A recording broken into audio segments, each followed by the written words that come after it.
सावन का महीना था। गांव के किनारे एक छोटा सा घर था। दरवाजे के अंदर से हल्की पीली रोशनी आ रही थी। बाहर बारिश की बूंदें छत पर टपक रही थीं और उस रोशनी में मिट्टी के कुल्हड़ में रखे हुए थे गरम गरम मोदक। आज गणेश चतुर्थी थी और उस घर में कोई बड़ा उत्सव नहीं था। बस एक बूढ़ी दादी और उनका एक 8 साल का पोता आरव था। आरव ने पूछा, दादी, सब लोग बड़े बड़े पंडाल में गणेश जी को बुलाते हैं, डीजे, रोशनी, भीड़। हमारे पास तो सिर्फ ये मिट्टी का कुल्हड़ और 4 मोदक ही हैं।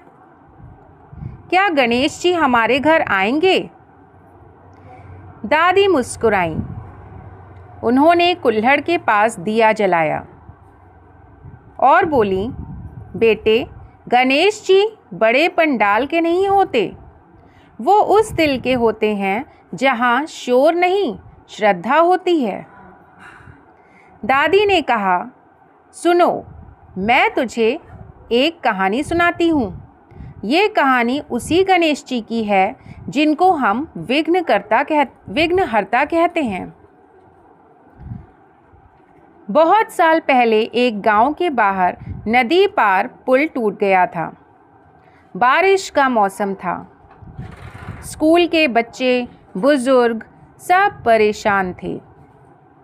राजा ने कहा, जो इस पुल को बना देगा उसे मैं 100 सोने की मोहरें दूंगा।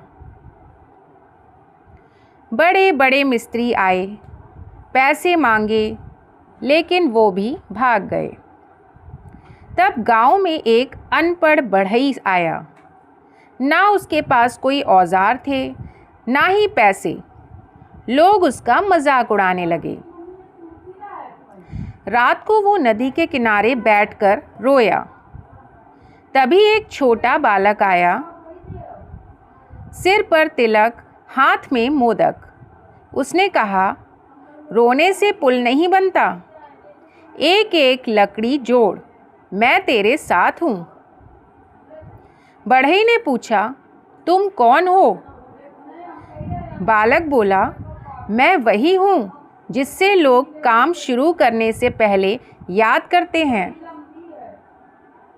7 दिन 7 रात बारिश में भीगे, भूखे। हर बार जब लकड़ी फिसलती वो बालक हाथ दे देता। 8वें दिन पुल बन गया।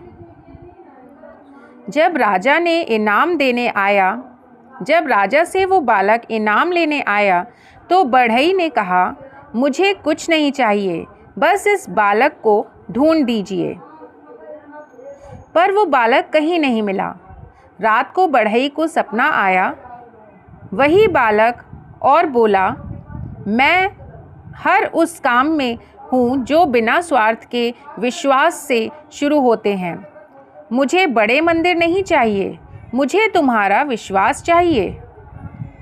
सुबह उठकर बढ़ई ने देखा, पुल के बीच में एक छोटा सा मिट्टी के गणेश जी रखे हुए थे, भीगे हुए पर मुस्कुराते हुए। दादी ने कहा, समझे आरव, गणेश जी विघ्न दूर करते हैं, पर विघ्न से लड़ना हमें पड़ता है। वो हौसला देते हैं। आरव बोला, पर दादी, हमारे घर में भी तो विघ्न हैं। पापा शहर गए हैं काम के लिए, पैसे नहीं हैं दवा के लिए। दादी ने आरव का हाथ पकड़ा। इसलिए तो हमने आज सिर्फ 4 मोदक बनाए हैं। एक गणेश जी के लिए, एक तेरे लिए, एक मेरे लिए और एक उसके लिए जो आज भूखा सो रहा होगा। तभी दरवाजे पर दस्तक हुई। बाहर भीगता हुआ दूध वाला खड़ा था। उसकी साइकिल पंचर हो गई थी। उसके पास खाने को कुछ भी नहीं था। दादी ने बिना सोचे समझे वो चौथा मोदक और कुल्हड़ में बची चाय उसको दे दी। दूध वाले ने खाते खाते कहा, आज सुबह एक साहूकार ने कहा था, अगर कोई गरीब की मदद करे तो वो उसकी 1 महीने की दूध की दुकान खरीद लेगा। अगला दिन हुआ, साहूकार खुद आया। उसने कहा, मुझे बताया गया कि इस घर में देने वाला दिल है। मैं यहाँ निवेश करना चाहता हूँ। 2 हफ्ते में दादी की छोटी सी मोदक की दुकान खुल गई। नाम रखा विघ्नहर्ता मोदक। पहले दिन की कमाई से आरव ने सबसे पहले क्या किया? बाजार से नया मिट्टी का कुल्हड़ और मिट्टी के गणेश जी लाया। बड़े नहीं, छोटे से। उस दिन फिर बारिश हो रही थी।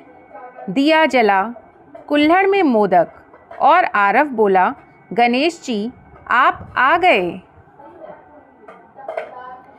दोस्तों, गणेश जी सोना चांदी नहीं मांगते, वो मांगते हैं एक साफ मिट्टी का कुल्हड़ जैसा दिल, जिसमें कोई छल कपट ना हो।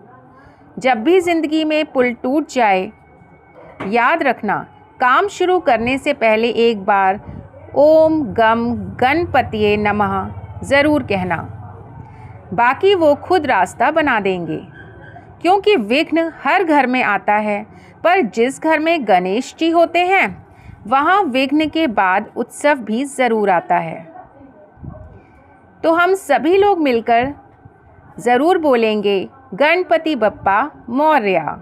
अगर आपको ये स्टोरी अच्छी लगी हो तो प्लीज़ सब्सक्राइब एंड शेयर ज़रूर करिएगा।